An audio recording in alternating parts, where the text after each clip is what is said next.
کم از کم دل میں ندامت ہو، دل میں شرمندگی ہو، گناہ کا احساس ہو کہ مجھ سے گناہ ہو گیا ہے۔ حضرت ثعلبہ رضی اللہ تعالیٰ عنہ 16 سال کا بچہ میرے آقا صلی اللہ علیہ وسلم سے محبت کرتا ہے۔ 16 سال کی عمر میں نبی کریم صلی اللہ علیہ وسلم سے عشق کیا، حضور سے پیار کیا۔ مفہوماً حدیث پیش کر رہا ہوں، حضور کا خادم ہے، حضور کی خدمت کرتا ہے، اور حضور اکرم صلی اللہ علیہ وسلم جس کام پر بھیجتے وہ کام کرنے کے لیے جاتا۔ کسی صحابی کے لیے پیغام دینا ہوتا، ثعلبہ کو حضور بھیجتے۔ کسی غیر مسلم تک پیغام پہنچانا ہوتا، حضور ثعلبہ کو بھیجتے۔ کسی چیز کو خریدنا ہوتا، حضور اکرم صلی اللہ علیہ وسلم ثعلبہ کو بھیجتے۔ ثعلبہ حضور اکرم صلی اللہ علیہ وسلم کے حکم پر عمل کرتے۔ لیکن ایک دن میرے آقا صلی اللہ علیہ وسلم نے حضرت ثعلبہ، وہ 16 ایئر اولڈ حضرت ثعلبہ میرے آقا صلی اللہ علیہ وسلم کسی کام پر بھیجتے ہیں۔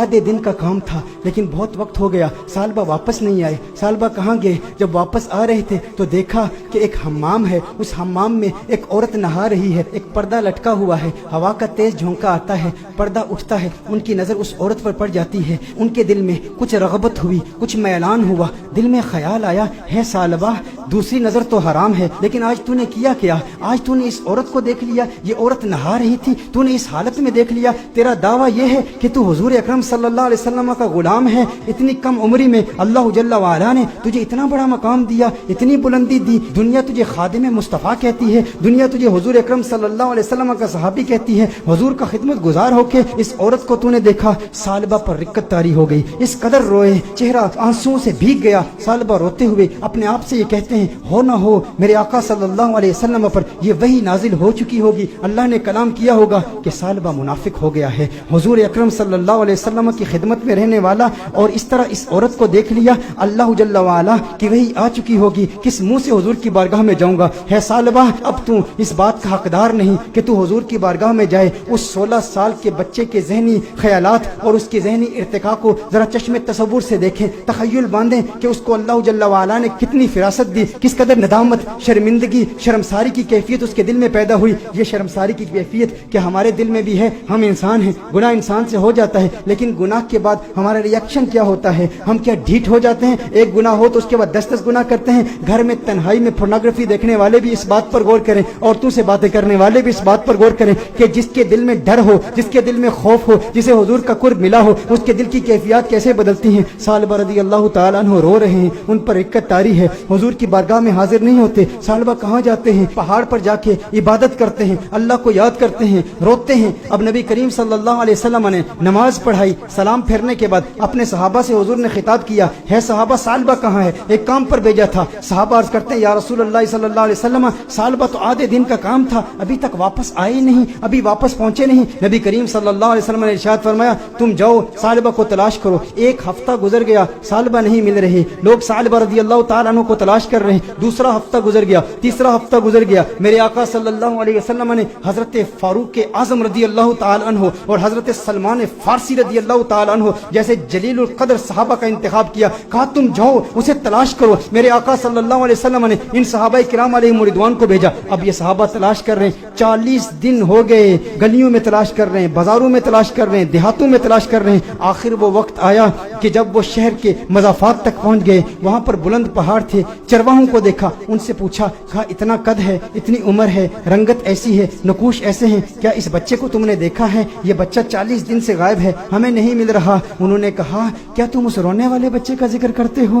وہ جو روتا بہت ہے؟ کہا کیا مطلب؟ کہا اس رونے والے بچے کا ذکر کرتے ہو جس پر ہمیشہ رقت طاری رہتی ہے؟ کہا کیا مطلب، کون سا رونے والا بچہ؟ کہا جو تم نے اس کی ڈسکرپشن بیان کی ہے نا، جب ہم رات کو سوتے ہیں نا تو ان بلند پہاڑوں سے ایک بچے کی رونے کی آوازیں آتی ہیں، اس کی درد بھری آواز ہمارے سینے تک پہنچتی ہے، وہ روتا ہے اور رو رو کے اللہ کو پکارتا ہے، وہ معافیا مانگتا ہے، ہمیں پتہ نہیں اس سے ہوا کیا ہے۔ کہا وہ آپ کے پاس کب آتا ہے؟ کہا ہم چرواہے ہیں، بکریاں چراتے ہیں، کبھی کبھی آ جاتا ہے، بکریوں کا دودھ پیتا ہے اور چلا جاتا ہے۔ فاروق اعظم نے فرمایا کب آئے گا؟ کہا یہ اس کے آنے کا وقت ہے، ابھی آ ہی رہا ہوگا۔ فاروق اعظم رضی اللہ تعالیٰ عنہ، سلمان فارسی رضی اللہ تعالیٰ عنہ علیحدہ ہو کر چھپ جاتے ہیں कि कहीं सालबा ही ना हो। देखते हैं कि सालबा आ रहा है, सालबा आ रहा है तो रो रहा है, दूध पीता है प्याले में, लेकिन प्याले में दूध के साथ उसके आंसू भी गिर रहे हैं। फारूक आजम रजी अल्लाह ताला अन्हु फौरन बाहर आते हैं, सलमान फारसी फौरन बाहर आते हैं। ओ सालबा तुझे क्या हुआ है? सालबा तेरा चेहरा बदल गया, इस कदर नहीफ हो गया, इस कदर कमजोर हो गया। सालबा ने फारूक आजम को देखा, कहा नहीं नहीं मेरे करीब नहीं आना,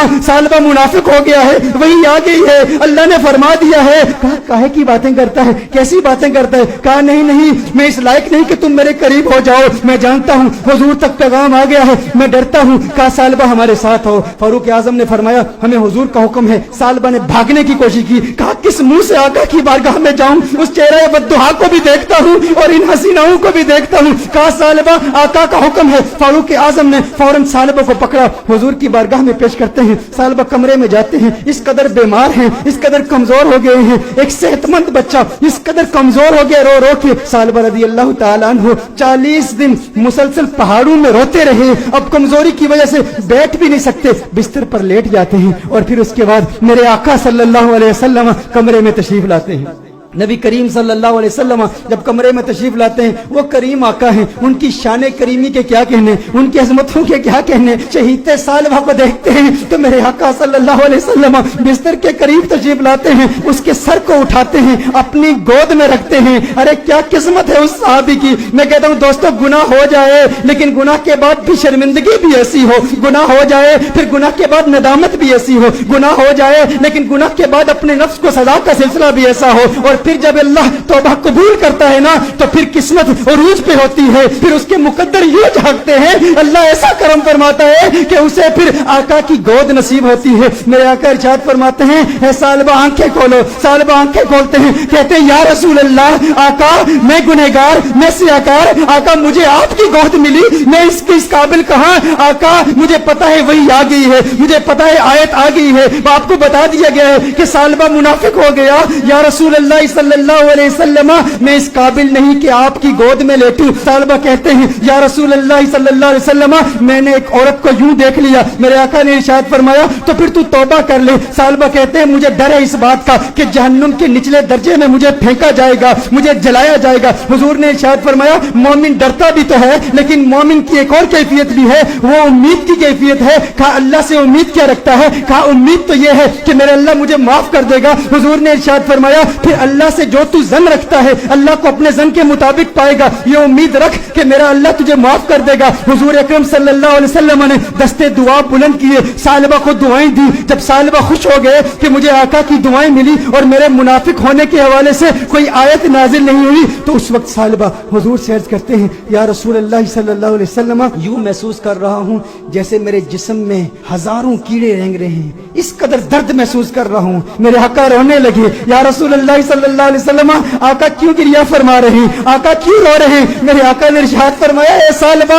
तेरी मौत का वक्त आ गया है, मलकुल मौत आ रहे हैं, तेरे जाने का वक्त आ गया है। सालबा ने देखा अरे मुकद्दर वाला है वो जिसकी मौत आका की गोद में हो, काश यूं मौत आए मेरे हम नशी नजाका और हो जाए मंजर हंसी, काश यूं मौत आए मेरे हम नशी नजाका और हो जाए मंजर हंसी, वो उधर अपनी जुल्फे सवारा करे और इधर दम हमारा निकलता रहे। अरे कैसा किस्मत वाला है, आका की गोद में सालबा की मौत वाक़ई हो गई, सालबा की रूह कफ़स उनसरी से परवाज कर गई। मेरे दोस्तों यही पैगाम है, अगर चाहते हो आका का करम मिले तो आज मिलाद की महफिल का ये पैगाम ले जाओ कि गम का एक सबब गुनाह भी है, अगर तुम गुनाहों से तौबा करोगे डिप्रेशन खत्म हो जाएगी, हुजूर का प्यार मिलेगा, हुजूर की मोहब्बत मिलेगी, हुजूर का इश्क मिलेगा। वालिदैन को वक्त दो, अपने बच्चों को वक्त दो, नमाजों में इस्तिकामत हासिल करो, गुनाह जो किए उनसे तौबा करो, जो नमाजें कज़ा की हैं, जो रोजे कज़ा किए हैं उनकी कज़ा उमरी करो,